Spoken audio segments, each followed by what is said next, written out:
ఇంట్లో వాస్తు మార్పులు అవసరమా? అనుగుణంగా కట్టుకున్న ఇంటి విధానమే వాస్తు.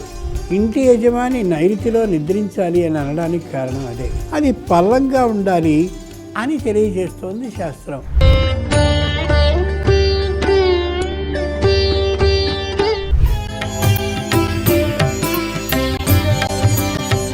ఈవేళ బాగా పిచ్చి పట్టినటువంటి ఆ శాస్త్రాల్లో ఒకటి వాస్తు. అబ్బో ఈ తేడా ఏదో వచ్చింది, మా ఇంట్లో పిల్లాడు ఏదో పరీక్ష తప్పాడు అనగానే వాస్తులో తేడా ఉంది. ఇలా ఇలా ఇలా ఇలా వెళ్ళిపోతున్నారు. ఒక్కసారి ఆలోచిద్దాం. వాస్తుని మార్చినంత మాత్రాన అన్ని శుభ ఫలితాలు వస్తాయా? అసలు వాస్తు అంటే ఏమిటి? కొద్దిగా ఆలోచిద్దాం. వాస్తు అంటే ఏదో కాదు, సరైనటువంటి విధంగా ఒక కుటుంబం ఒక ఇంట్లో నివసించగలిగే విధానానికి అనుగుణంగా కట్టుకున్న ఇంటి విధానమే వాస్తు. ఈశాన్యం ఉందనుకోండి, అంటే ఉత్తరానికి తూర్పుకి నడుము ఉండేటటువంటి దిక్కు. అలాగే నైరుతి ఉందనుకోండి, దక్షిణానికి పశ్చిమానికి నడుము ఉండేటటువంటి దిక్కు. మనకి ఋతుపవనాలని రెండు వస్తాయి, మంచి వర్షం కురిసేటటువంటివి. ఇది ఈశాన్యం వైపు నుంచి వచ్చే ఋతుపవనం కాబట్టి ఈశాన్య ఋతుపవనం అని, అది దక్షిణ పశ్చిమాలకి నడుము ఉండే నైరుతి దిక్కు నుంచి వచ్చినటువంటి ఋతుపవనం కాబట్టి నైరుతి ఋతుపవనం అని పిలుస్తూ ఉంటాం. కాబట్టి చక్కలైనటువంటి గాలి వచ్చే దిశలు మనకి రెండే రెండు, ఒకటి ఈశాన్యం, ఒకటి నైరుతి. దక్షిణాన మలయ పర్వతం ఉంటుందని ధర్మశాస్త్రం అలాగే పురాణం ఇతిహాసం కూడా తెలియజేస్తుంది.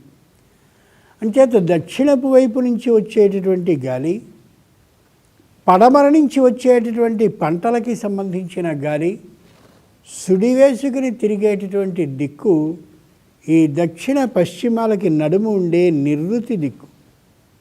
అంచేత వాస్తు శాస్త్రం అనే పేరిట వాళ్ళు ఏం చేశారంటే, ఓ యజమాని నువ్వు ఆరోగ్యవంతంగా జీవించాలి అంటే చక్కనైన గాలి బాగా తగిలేటటువంటి ప్రదేశంలో నీ విశ్రాంతి గది అంటే నిద్రపోయే గది బెడ్రూమ్ పెట్టుకోవాలనే అభిప్రాయంతో నైరుతిలో ఏర్పాటు చేశారు దాన్ని. ఇంటి యజమాని నైరుతిలో నిద్రించాలి అని అనడానికి కారణం అదే. అలాగే ఓ వ్యక్తి నీకు సంబంధించినటువంటి ఆ సంపదకి సంబంధించిన పత్రాలు ఉన్నాయో, సంపద ఉందో అదంతా కూడా ఉత్తరపు దిక్కున ఏర్పాటు చేసుకోవయ్యా. ఉత్తర దిక్కుకి అధినేత కుబేరుడు కాబట్టి ఆయన నువ్విలా ఈ సంపదకి సంబంధించిన పత్రాలని, సంపదని, ఇంకా బంగారపు నగల్ని, వీటిని ఉత్తరపు దిక్కున పెట్టుకున్నట్టయితే నేను ఏ ఉత్తరానికి అధిపతినో అదే ఉత్తరపు దిక్కున ఈ ఇంటి యజమాని కూడా సంపదనంతా ఉంచాడని ఆనందపడ్డ కుబేరుడు ఆ వచ్చినటువంటి సంపదని ఇబ్బడి ముబ్బడిగా చేసి మరింత అభివృద్ధిని చేస్తాడు గృహ యజమానికి అని అదిగో శాస్త్రం అందుకు చెప్పింది.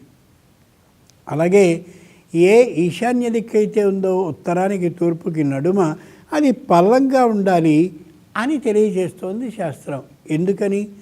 ఏ ఉత్తరాన హిమాలయాలు ఉన్నాయో మనకి భారతదేశానికి, ఆ పైనుండి పడేటటువంటి నీళ్ళన్నీ ప్రవహించే దిక్కునే ఆధారంగా చేసుకుని మన ఇంటిని కూడా అలాగే చేయాలని చెప్పి దక్షిణాన పశ్చిమాన అలాగే ఆ ఉత్తరపు మూల ఏదైతే వాయవ్యం ఉందో పడమర ఉత్తరాలకి నడుమ ఈ మూలల్లో అలా వచ్చినటువంటి నీరంతా కూడా అదిగో ఆ ఈశాన్యపు దిక్కుకి పల్లంగా ఉండేలా చేసి జార్చినట్టయితే ఇల్లు సుఖకరంగా క్రిమి కీటక రహితంగా ఉంటుందని అంత విజ్ఞాన దృష్టితో ఆలోచించిన ప్రాచీనులు ఈ శాస్త్రాన్ని ఏర్పాటు చేశారు.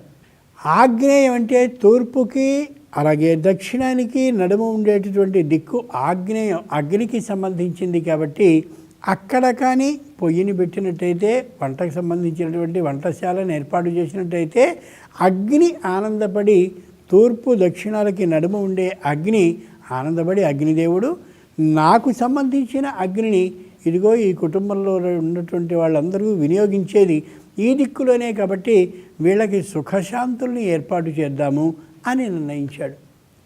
ఇలా వరుసగా మనం ఆలోచిస్తే ఏదైతే మనకి సుఖకరంగా జీవించడానికి అవకాశాన్ని ఇస్తుందో అదే ఒక శాస్త్రంగా ఏర్పాటైతే అది వాస్తుశాస్త్రం అయింది తప్ప మరొకటి కాదు. ఈవేళ బాగా పరిశీలించి చూస్తే 10 మంది వాస్తుశాస్త్రజ్ఞులు ఉంటే ఒకరికి సమన్వయం కుదిరే విధానం కనిపించదు చాలామందిలో. దానికి కారణం వాస్తు శాస్త్రానికి సంబంధించిన మూలం తెలియకపోవడం, లేదా నేను చెప్పిందే నిజమనేటటువంటి పట్టుదలతో ఉండడం మాత్రమే కారణం అని యథార్థంగా నిర్వచించవచ్చు. మరి వాస్తు కానీ సక్రమంగా ఉన్నట్టయితే ఏ విధమైనటువంటి దోషమైనా తొలగిపోతుందా అనేది రెండో ప్రశ్న గమనించుకోగలగాలి. ఏ శ్రీమద్ రామాయణంలో రావణాసురుడున్నాడో ఆయన తన మామ అయినటువంటి మయుడు ఏ మహానుభావుడున్నాడో ఆయనకి సంబంధించినటువంటి అమోఘమైన వాస్తు శాస్త్ర నిర్మాత అయిన ఆయన చేత తన లంకా నగరాన్ని కట్టించుకున్నాడు. మహానుభావుడైన గ్రంథాన్ని వ్రాసినటువంటి అద్భుతమైన వాస్తు శాస్త్రానికి బ్రహ్మలాంటివాడు పుట్టించినటువంటి వాడు శాస్త్రాన్ని అటువంటి మహానుభావుడైన మయుని చేత అద్భుతంగా లంకానగరాన్ని కట్టించుకున్నాడు. కానీ లంకానగరం ఉందా?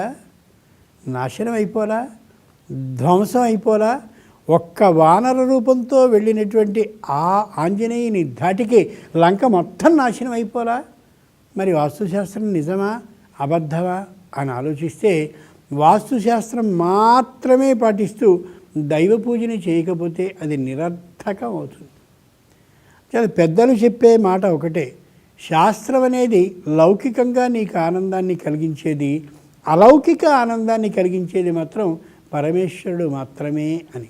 అందుకే ఇంట్లో వాస్తు చక్కగా ఉంది కదా అని చెప్పి అలా కళ్ళు మూసుకు నిద్రపోవడం కాదు.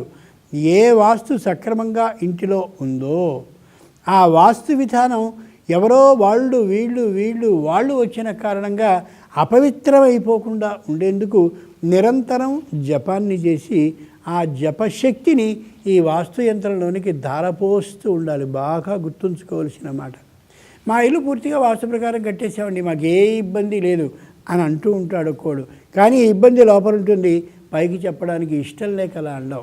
కాబట్టి నిజమైనటువంటి వాస్తు శక్తి ఇంటిలోనికి రావాలి అని అంటే రోజు చేసేటటువంటి ఆ అర్చన, అభిషేకం, పూజ, ఇంకేది చేస్తున్నావో దాంట్లో కొంత నువ్వు ఏ ఇంట్లో నివసిస్తున్నావో ఆ ఇంట్లో ఉండేటటువంటి వాస్తుకి సంబంధించిన వాస్తు పురుషునికి కానీ స్వయంగా సమర్పించుకుంటూ ఉంటే ఆయన అనుగ్రహాన్ని చూపిస్తాడు. ఇది నిజమనడానికి ప్రమాణం మరెక్కడో లేదు. రావణాసురుడు అంత అత్యద్భుతంగా అనేక విధాలైనటువంటి వాస్తు గ్రంథాలని పరిశీలించి మహానుభావుడైనటువంటి మయుడు నిర్మించిన అమోఘమైన రాజధాని నగరంలో ఉంటే అది మొత్తం ఈ రామచంద్రుని యొక్క సేవకులు, రామచంద్రుని యొక్క దాసులు చేత ధ్వంసం అయిపోయింది. మరి అంత గొప్పగా వాస్తుశాస్త్రాన్ని చూసి కట్టినటువంటి అంతటి భవనము, అంతటి నగరము కూడా నాశనం అయిపోయిందంటే కారణం ఏమిటి? కాబట్టి మనం ఆలోచించుకోగలగాలి. కేవలం వాస్తులో మార్పులు చేసేసి వేల రూపాయలకి వాళ్ళ దిమ్మరిస్తే ఏ విధమైన ప్రయోజనము లేదు. నిరంతరం దైవ పూజ, దైవ అర్చన ఇంట్లో జరగాలి. అంచేతనే ప్రతి ఇంటికి ఓ చిన్న దైవ మందిరాన్ని ఏర్పాటు చేసుకుని అథమపక్షం ఆ దైవ మందిరానికి పూజ చేయగలగాలి. ఎంతసేపు చేయాలి? నీ వయసు ఎన్ని సంవత్సరాలైతే అన్ని నిమిషాల పాటు పూజ చేసిన పక్షంలో ఈ వాస్తుశాస్త్రం నిన్నేమీ చేయదు, ధైర్యంగా ఉండొచ్చు. స్వస్తి.